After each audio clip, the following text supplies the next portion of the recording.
Mr. Bear here. I took my tape off my right lens because trying to switch my eye dominance back to my left it hurts after a while. I guess if the bear gets that angry at me, I'll end up poking my right eyeball out. Um, and that just depends on if I can find a woman that likes the bear enough, I guess. Well, I got a bear tattoo right there, so we'll see. If I'm not in a healthy long term relationship by the time I'm 40, I'm poking my right eyeball out, and that's just the end of the bear. So back, we were talking about soul was the next chapter. Thomas More differentiates psychology as secular science from care of the soul, which is this. If psychology is secular science, and let me look up what the word secular means because I don't quite remember. I don't think it's good.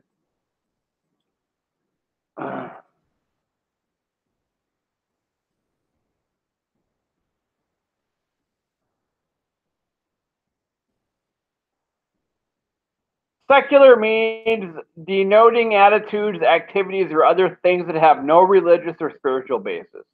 And that is what modern day psychology is. No secularism. Yeah, well, that's all it is secularism. So, like, you can't help mentally ill people if you don't help their soul first. You help their soul, which helps their mind, which helps their body, which helps the 8 dimensions of wellness. And I have the 8 dimensions of wellness somewhere around this house. I'm just not looking for them right now. With its emphasis on soul, Imaginal Psychology introduces into psychology something religious. No, this is not religious. Everybody has a soul. It's the energy that is around you. It's your aura. It's the energy that makes you sad or depressed or happy or mad or anxious or glad or ashamed. Like, the energy from your emotions is your soul. Everybody has one. That's not a religion. Buddhism practices balancing that energy, but that's not a religion like Christianity is. It's a little bit different. They don't believe Jesus walked on water. You know why Jesus walked on water? Because he needed glasses. And since he couldn't get glasses, it looked like he was underwater because everything was fuzzy. So he didn't really walk on water. It was a metaphor. Because they didn't make glasses back then. So no, I'm not Jesus. I got glasses. For soul connotes the presence of mystery. It should not be a mystery to humans that our emotions create energies. I don't know why it is. I don't know why it freaks you out, but guess what? That's the reality of breathing air. Even spiders have emotions. So, what is it meant by soul? Since soul is a mystery, and hopefully it's not anymore to you, your soul is created from the emotions that your energy give out. And hence is neither easily nor precisely defined. It is beneficial to gather several perspectives on the nature of soul. I just told you. When I'm feeling happy, I might feel yellow. Like if I'm having sex, I'm going to feel pretty yellow. If I'm dancing, I might feel purple. And that would line up with the positive emotion that I'm having. My positive emotions emit energies that are colored as warm colors. My negative emotions emit energy that are cool colors. Look up the difference between a warm color and a cool color. Within imaginal psychology, the Greek word psyche is translated not as mind, but with its older meaning as, remember what I said in my last video? Soul. According to James Hillman, psyche in the Greek language, besides being soul, denoted a night moth or butterfly and a particular beautiful girl in the legend of Eros and Psyche. Images of the soul shown feminine connotations. A feminine I don't know what a connotation is.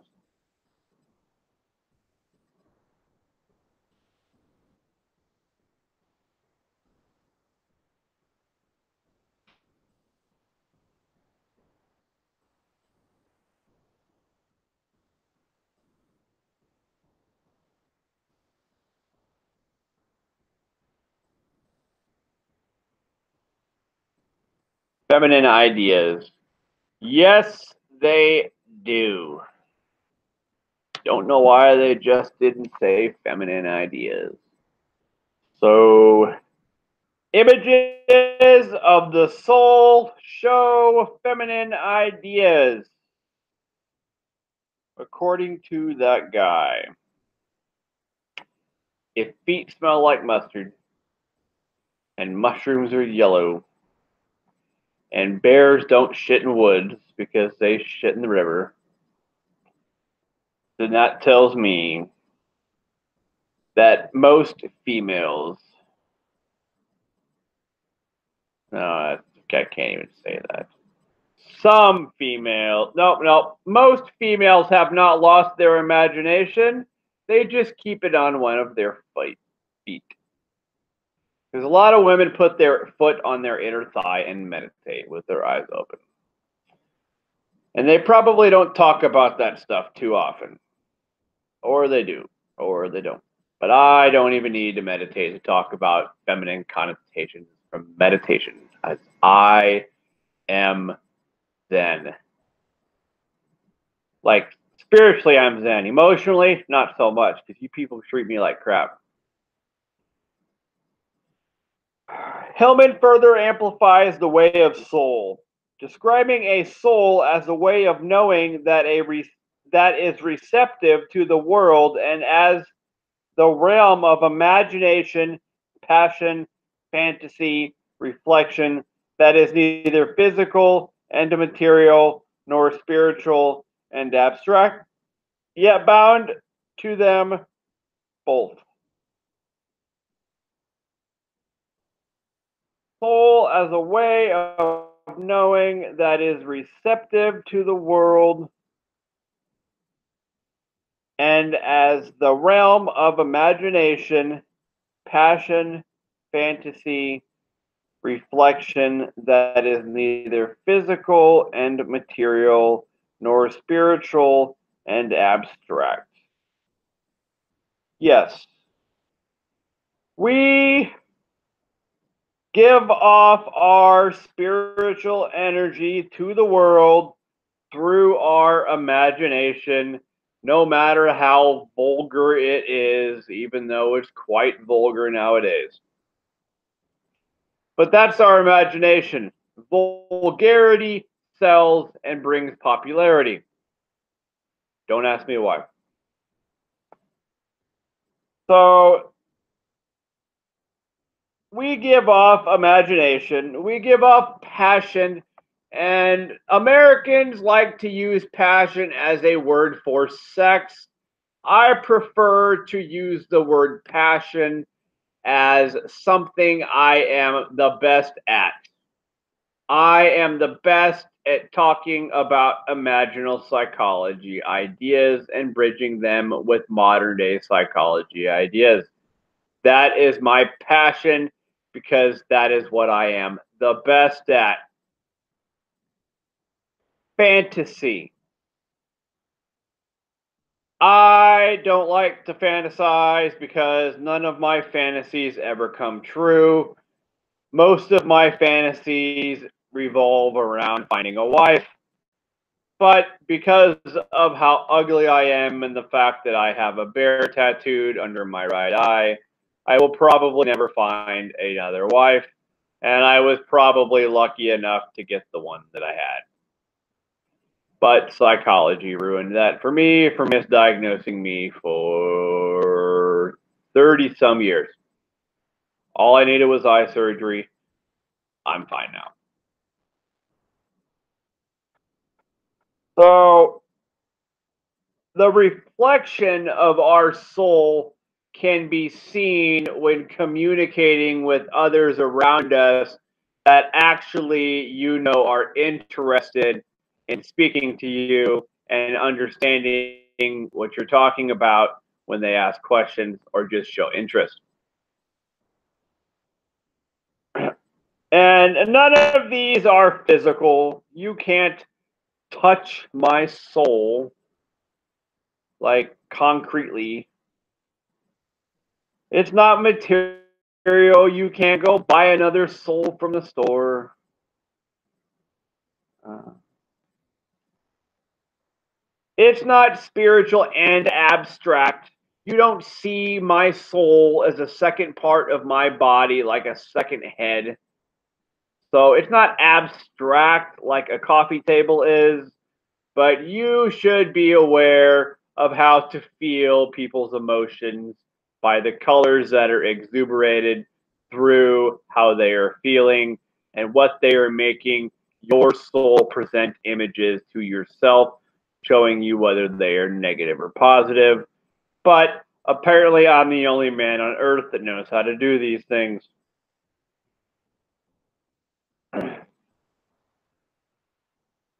Yet bound to them both. The soul is bound to you, them, it, us, we, they, her, him, she, he. Everyone's soul is connected as one soul of emotional colored energy that vibrates in the color spectrum. And depending on what's going on in your life, that part of the soul might be a little bit more damaged than those down the block that have millions of dollars and a nice, cute family. I don't have family events. I sit at home alone. I don't see my kids. I get called creepy, or people just don't know what to say to me since I'm so smart. I haven't figured it out. Or they don't like my name, Lefty, which my name's Chad. Birth Chad's my name. But I changed my name to Lefty for a psychology experiment. And I will let you know how that turns out because I don't know. We catch our soul's most essential nature in death experiences, in dreams of the night, and in the images of lunacy. Everybody gets loony once in a while. No, it has nothing to do with the moon. The fact is, you get heightened emotions. You get mad. You start crying. And that is when you can see your soul the most exuberating most of the energy because it is trying to shelter you in the opposite manner that is according to the emotions that you are exerting.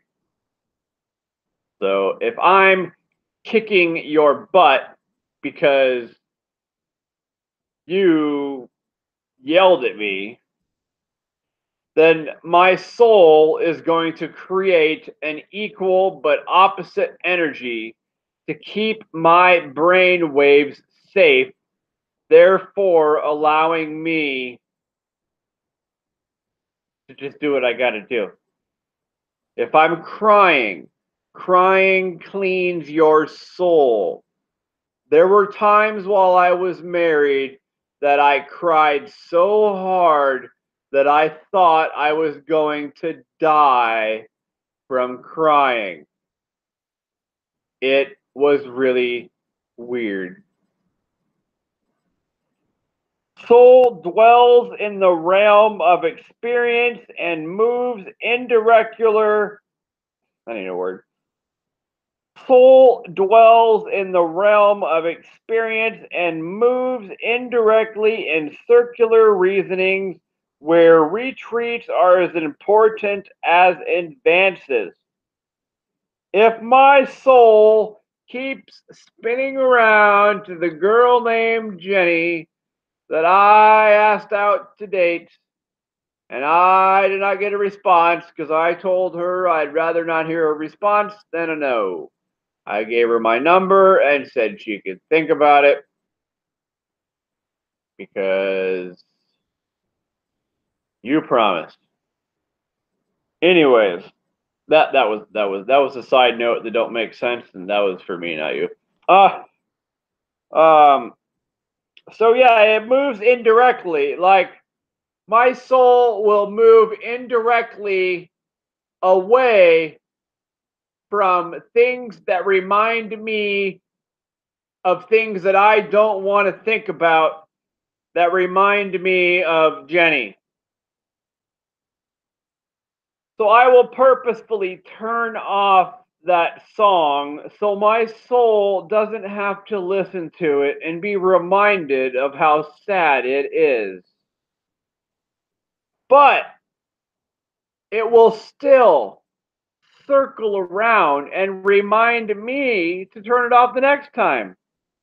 And remind me to walk the other way because I don't want to walk past that memory. Or like my soul talks to me before I talk to it. You want to start talking about a guilty conscience or blah, blah, blah, blah, blah, the whisper in your head. Your soul is, I can't think of an exact psychology term, but when you have an idea in your head, it is your soul created by an emotion that pops up before you're able to actually think about it, creates a certain color according with that emotion, and directs you into the direction that your soul wants you to go to stay away from bad memories or to go towards good memories. Some people, I would assume, force themselves to go towards good memories even though they're bad because they remember the goodness of what it was like. I tend to stay away from everything because everything reminds me of everything negative. So the only time my soul is comfortable is when I am asleep and not having nightmares. Falling asleep is scary for me. The only time I'm not afraid to go to sleep is if I have someone next to me. But women don't like bears, so whatever. I don't want to hear it.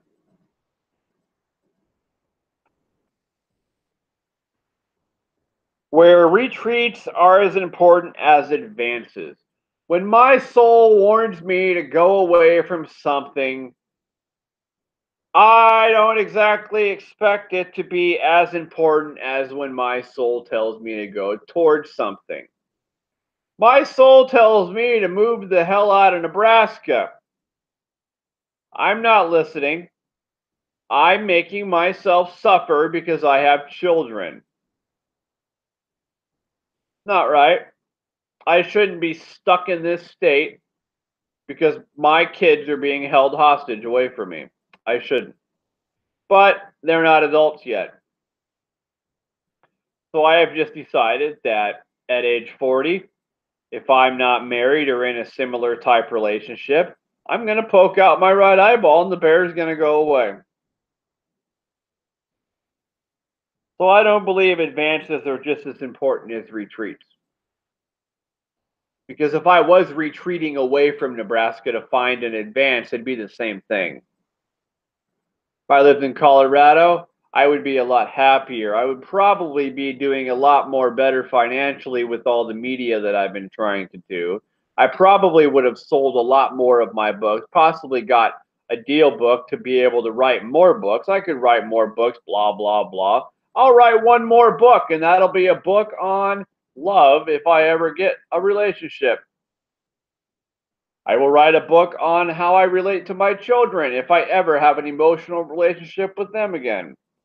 But we all know how some people just like to make you suffer, and they get away with it.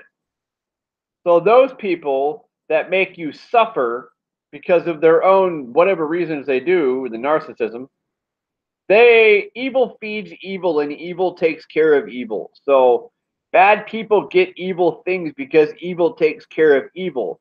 And there's nobody left, nobody takes care of the good people because the good people could take care of themselves because they understand how to pay attention and listen to their soul. I'm getting off track.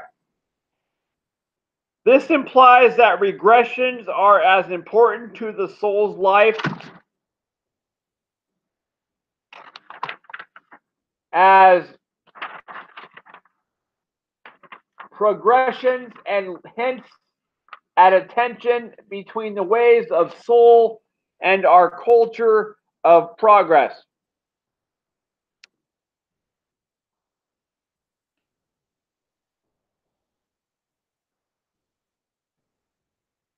I hate it when they do that.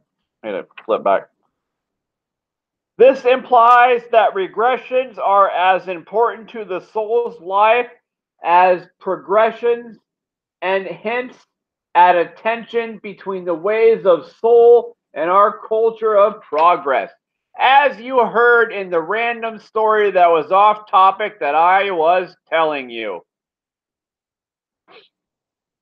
Furthermore, soul is vulnerable and suffers. It is passive and remembers. My soul remembers how you made me feel because of psychiatry misdiagnosing me. What does my soul want out of it? I want to die. That's what I want.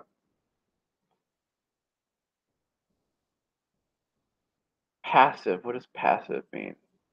It is passive and remembers. Passive would mean doesn't do anything about it. My soul doesn't do anything about the fact that I need a woman to help re energize me. My soul is like damn near clear because I have no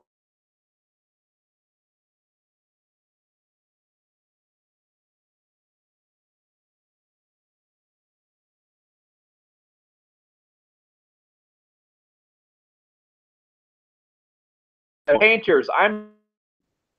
It is water to the spirit's fire.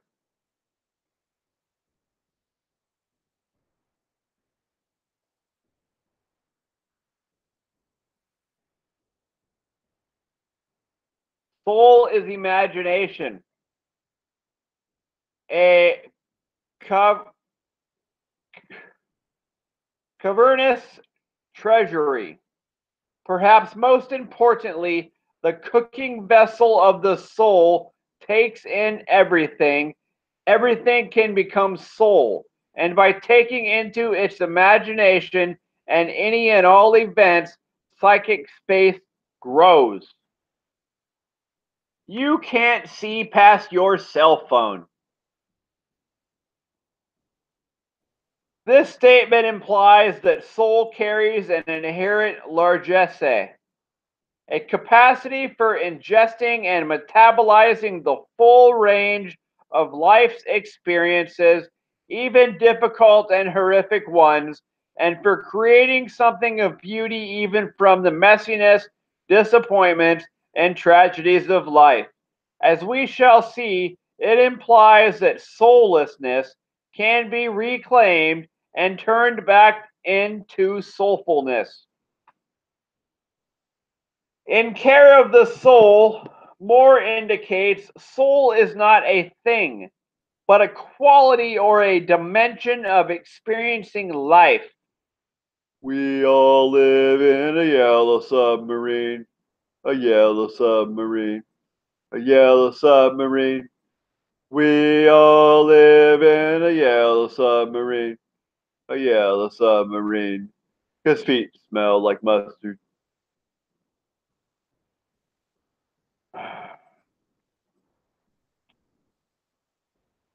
Soul is related to depth, value, relatedness, heart, and personal substance. Soul is related to depth of experiences, value of those experiences, how those experiences are related to the other people in your life and their value and depth experiences. And the heart that you have understood is a strawberry by now. And the personal substance that you have gotten and actually created ethics and morals for your social, cognitive, physical, sexual, and religious treatment that you give people. Furthermore, soul is revealed in attachment, love, and community, as well as in retreat on behalf of inner communing and intimacy.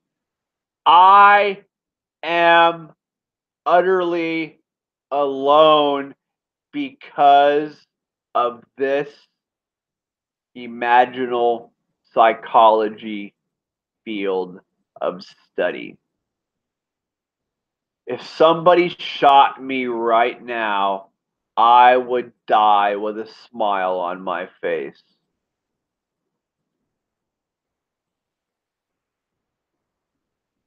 As my teeth turned into alligators.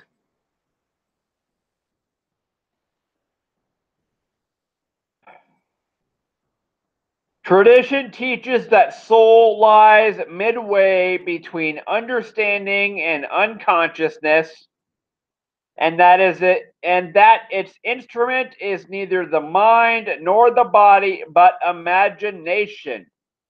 95% of Americans have lost their imagination and only live for three things: sex, money, and drugs.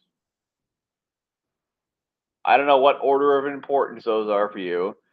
I live for sleep, communication, and sex in that order. But what do I know? Soul is closely connected to fate, and the turns of fate almost always go counter to the expectations and often to the desires of the ego. Soul is the front of who we are, is far beyond our capacity to devise and control. Cultivate the soul, but we can't outwit it or manage it or shape it into the designs of a willful ego. The act of entering into the mysteries of the soul without sentimentally or pessimism encourages life to blossom forth according to its own designs and with its own unprecedented beauty. Care of the soul is not solving the puzzle of life, appreciation of the paradoxical mysteries that blend light and darkness into the grandeur of what human life and culture can be.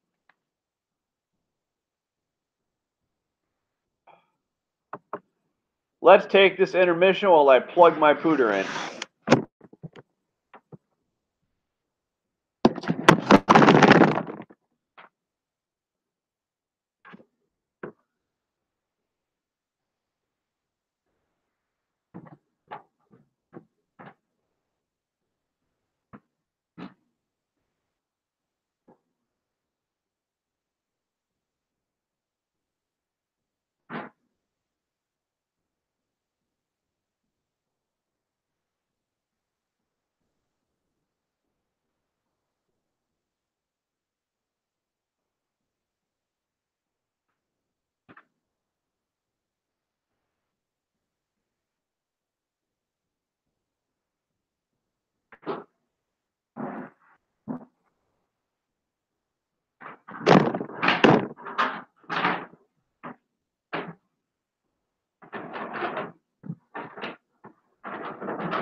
fuck are you doing over there, dude?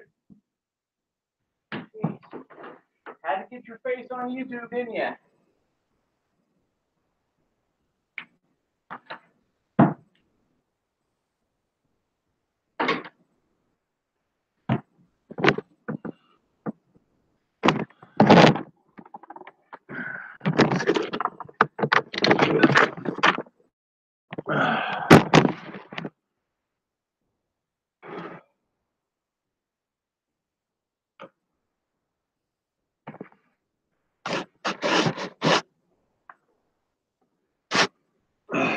I hate bears, dude.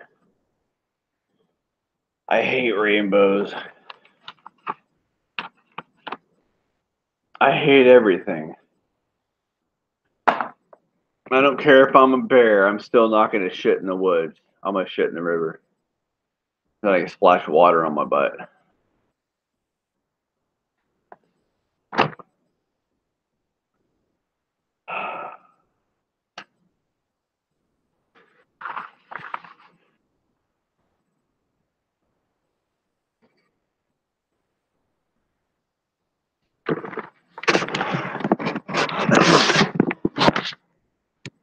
My life, I've been trained to think I was mentally ill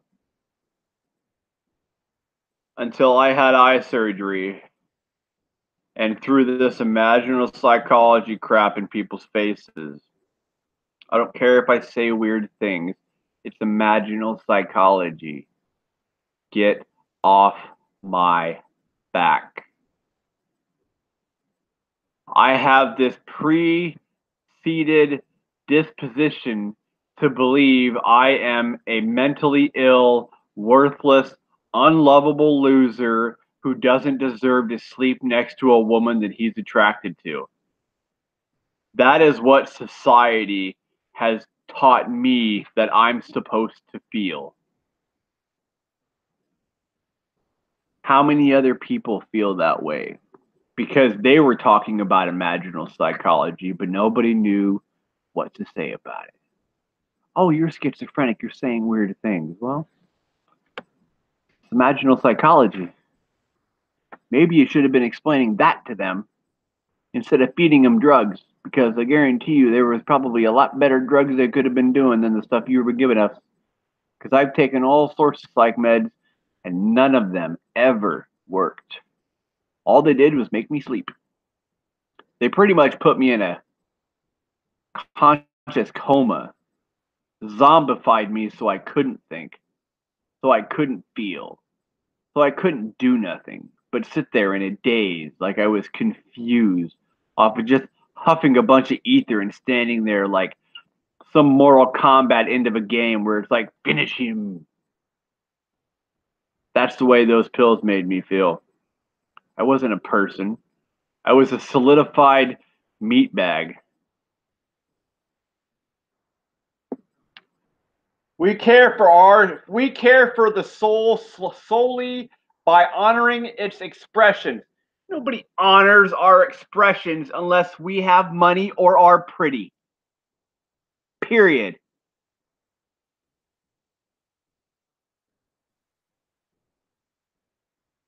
By giving it time and opportunity to reveal itself, and by living life in a way that fosters the depth, interiority, and quality in which it flourishes.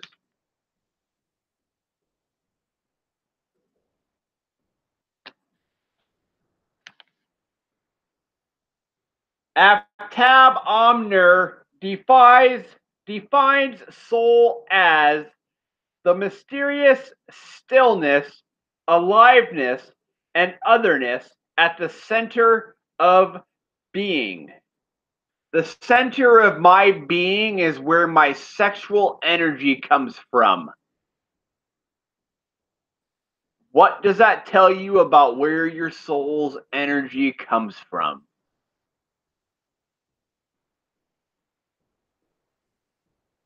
Since soul is infused with mystery, which shouldn't be anymore, my heart's a strawberry. Watch part one, however many parts of these there's going to be. Positivistic categories and easy defining, he suggests a more fruitful way to approach soul is to consider the portals into the soul. How many portals have I been talking about and you deemed me unfit to be a parent? And the prime, or a girl, or a boyfriend, or a husband, or a friend, or an employee. And the prime portal into the soul is imagination.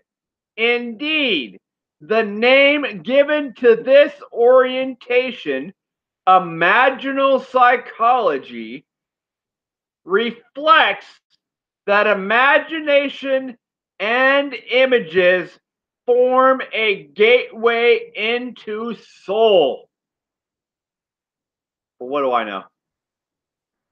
I'm just saying crazy stuff, right? It doesn't mean nothing. It's not a real orientation of psychology. Imaginal psychology doesn't exist, right? It's what you've led to believe these people on the planet to believe.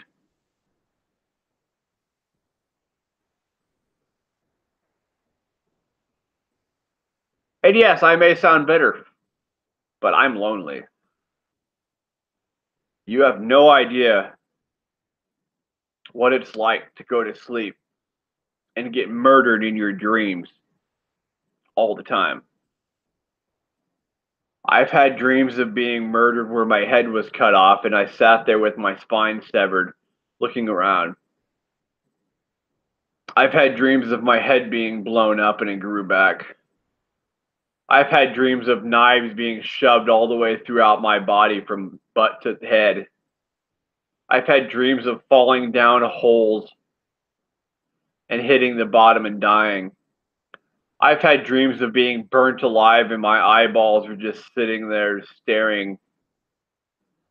I've had all sorts of dreams of getting murdered, and I'm tired of going to sleep, but I'm tired of being awake because the only time I'm at peaceful sleep is when I'm sleeping next to somebody. But nobody wants to sleep next to me because they don't like my soul. Because I show you my soul. I said my heart is a strawberry. I gave it to you, but you don't want it. I said I can't see my ears and eyes, but you don't want it. I told you I'd give you $1 if you took a drink of water and tried to blow it out your nose, but you didn't want it. I told you sound moves through the color spectrum and can be felt, therefore sound is black, but you didn't want it. I made up all sorts of pretty pictures, but you didn't want it. I got tattoos on my body that map out a psychological fix for a lot of mental illnesses, but you don't want it. You don't want none of this. You're happy being ignorant. You're happy living with money, sex, and drugs, and ignoring your soul.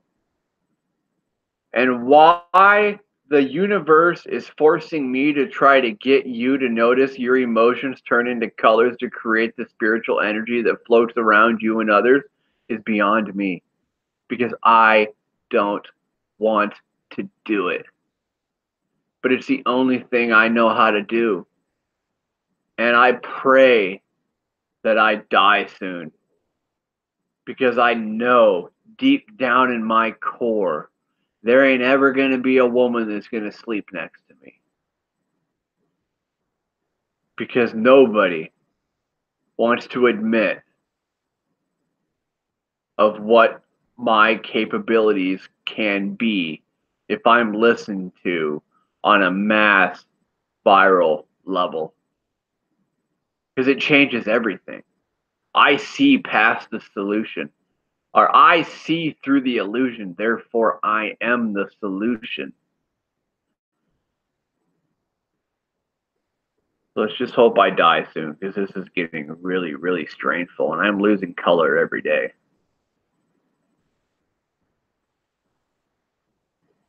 Images are primordial to the psyche, meaning everybody has images.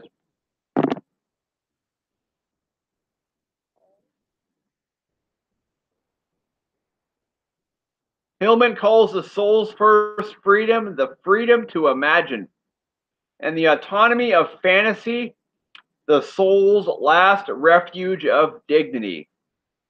Its guarantor against all oppression. I don't have any dignity. There's nothing to fantasize about, because I know fantasies don't come true for me. Life has shown me fantasies don't come true. I don't get what I want. You know how my life works out?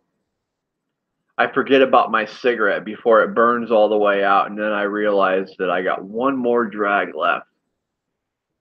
Little stuff like that.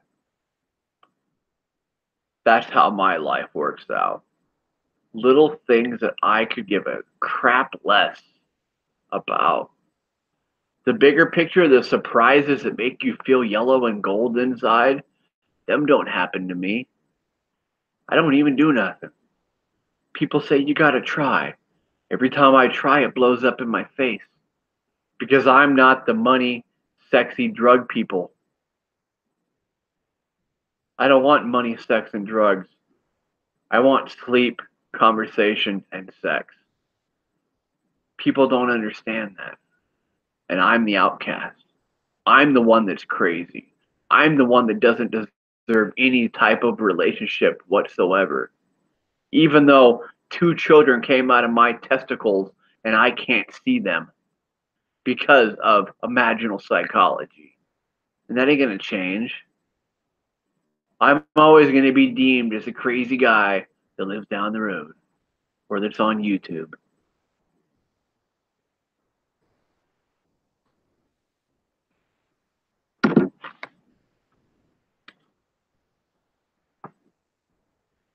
The uncensored products of the psyche are images, which appear bare and unveiled in dreams and psychosis alike. If you're taking some mushrooms, you're dreaming, dude. You're taking hallucinogens, you're dreaming. If you're meditating, you're dreaming. I dream all the fucking time. I haven't stopped dreaming since I was 14 years old, 16 years old. I've been dreaming nonstop 24/7 since I was 16 years old when I first decided to start meditating. As well, all waking experience is governed by the underground flow of imagery.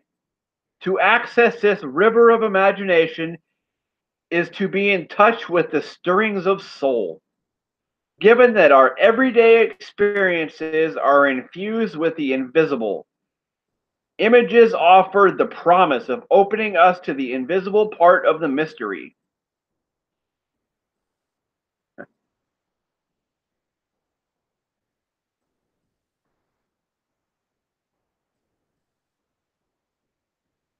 So I have an image of something, and then later something similar happens, and that's probably a premonition about what was going to happen.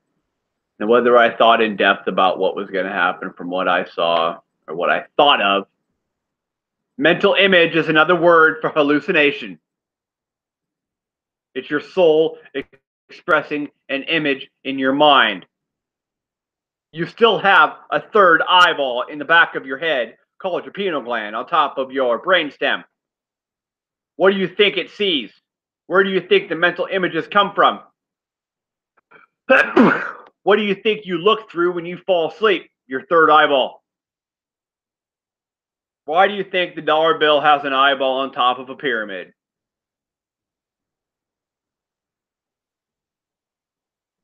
Image is the irreducible element in experience. You can't reduce the images that you see. You can ignore them and replace them with money, sex, and drugs and become totally mind melted to yourself. And as long as it makes your body feel good, you can do it. You can live like that. You've been doing it for centuries. Who am I to stop you? What do I know? Controversially, the essence of experience is condensed and carried within images. The essence of experience is condensed and carried within images. I don't have any memories of experience that I can condense into images because I have a scar right here that caused me to not know how to properly relay my emotions to people. I don't know how I think I want to talk. Therefore, my brain long-term memory is shot. I remember bad things because that's all that ever happens to me. The amount of good things in my life are so small compared to the weight of all the bad things that have happened to me because of people's misperceptions about the assumptions of my intentions that it is never going to even out to where I feel what happy should feel like because I don't even know. I don't know what happy is. Like, I shouldn't be allowed to use that word because I don't know how to define it.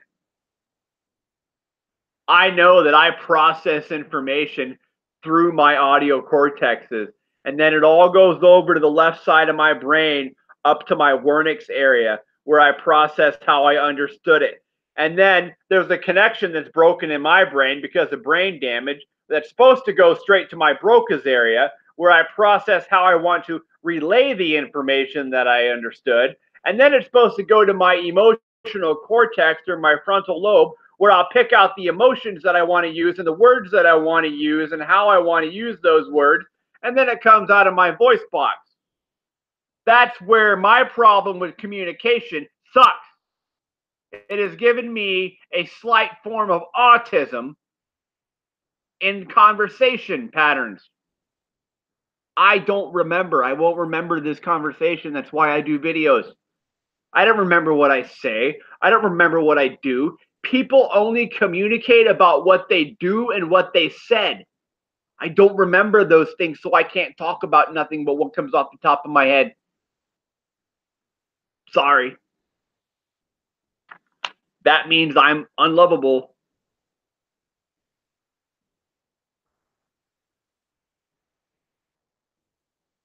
According to Omer, images both mediate and constitute experience. The images are supposed to mediate. They're supposed to help you make decisions. If you can carry images from previous experiences with you, you can mediate current situations a lot better in order to constitute the current experience into making it a positive one. But I can't do that. Images are the glue image. This link is seen clearly in the recovery of repressed traumatic memory. For if one recovers imagery associated with the trauma, one is on the trail of a traumatic experience. In pointing to the metaphoric base of language, Lakoff and Johnson showed that cognition too has its roots in the underground river of images. I have been slipped drugs 7 different times in my life. It is a miracle that I am as smart as I am, which I would beg to differ that I'm pretty stupid. Why? Because I'm telling you how to bridge imaginal psychology with modern day psychology. That makes me the dumbest man on earth, and I am literally, like Einstein said, an emotional failure.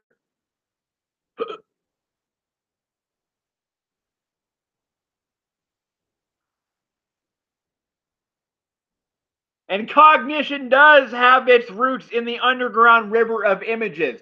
Because when you are having cognitive moments where you're having to pull out pieces of information for conversation, you have to go down to that images river and actually grab previous experiences images in order to make that conversation work in a positive manner.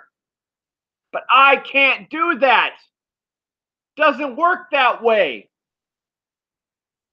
In addition to the soul's intrinsic mystery, Omer suggests that the soul thrives on experience. My experience has been negativity, all of it. My soul thrives on negativity because that is all society has allowed me to live.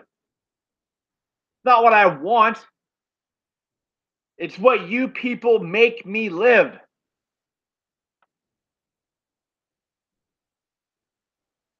It is through engaging with experience that the soul's life flourishes. I can't engage in experience. I don't have shared memories with anybody. The shared memories that I have are either so stupid or so horrible that I'm tired of thinking and I hate my brain, Daddy. Omer identifies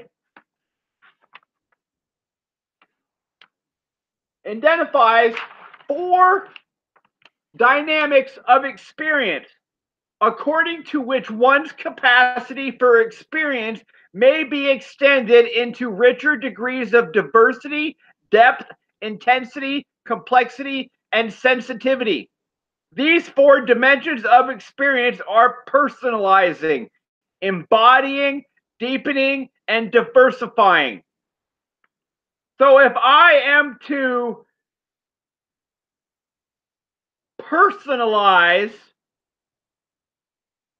the degrees of my diversity within my depth of intensity within complex situations and sensitivity of emotions through conversations, what does that even mean?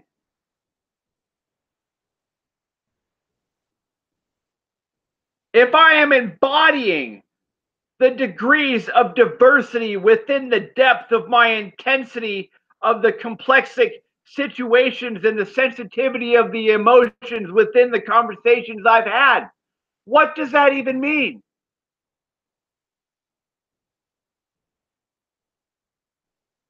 If I am deepening the degrees of my diversity within the depth of my realm with intensity and the complexity of the sensitivity of my emotions and my conversations that I've had, what does that even mean?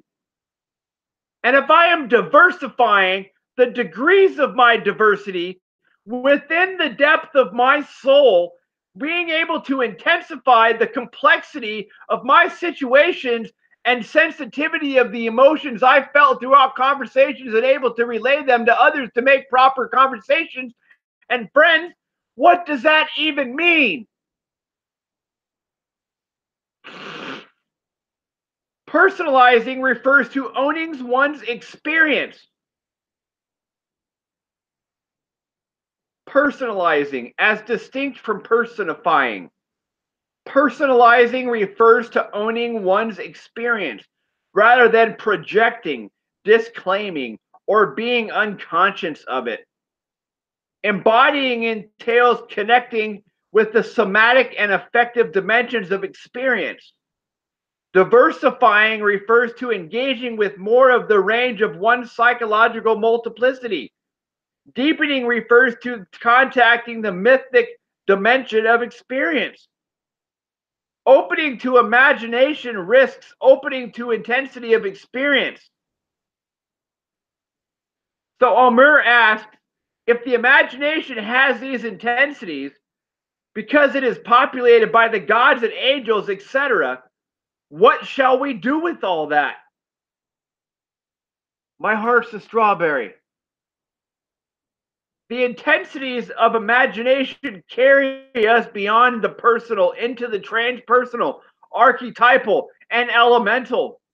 One approach has been to forbid the intensities of imagination. I'm organizing it for you. Are you going to listen? Which doesn't work because that intensity appears in a compensatory way. For example, is violence. When you take away the intensities of imagination, as modernity has, the option becomes intacting in its frenzy of violence or some other extreme.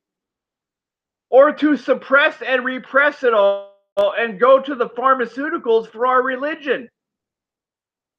Almir suggests another approach that is more constructive. Mine? Tell everybody my heart's a strawberry. The intensities of imagination require a discipline based in imagination, which makes room for the intensities of imaginative life. Without ritual, we drown, because ritual, in the sense of imaginative participation and mystery, creates context for enacting the intensities of the imagination within a container, within a community, with discipline and accountability. Make rules for what we can and can't put in the media. Quit glorifying the vulgarities and worry about the heartful strawberry heart things that happen. The intensities of imagination are related to another defining characteristic of the soul, which is its passionate nature. The intensities of imagination are related to another defining characteristic of the soul, which is its passionate nature. Passionate here means access to the passions, to the emotions, to intense subjective states, indeed suffering, the willingness to consciously suffer one's affective responses, in the sense that they arise and we are not in control of their arousal, and to responsibly engage in one's passionate nature suggests a life lived soulfully. The passionate nature of the soul entails the ability to be affected. I'm not being affected by anything. I'm being defected by everything. The effects are manifestations of the soul's sensitivities and need to be honored and expressed in order for the soul's life to flow. Conversely, the damming up of emotional life, the repressing of the soul's passionate nature, creates symptoms for the soul. Hence, the practice of attending to soul through attending to images, imagination, experience, and effective life is the heartbeat of imaginal psychology.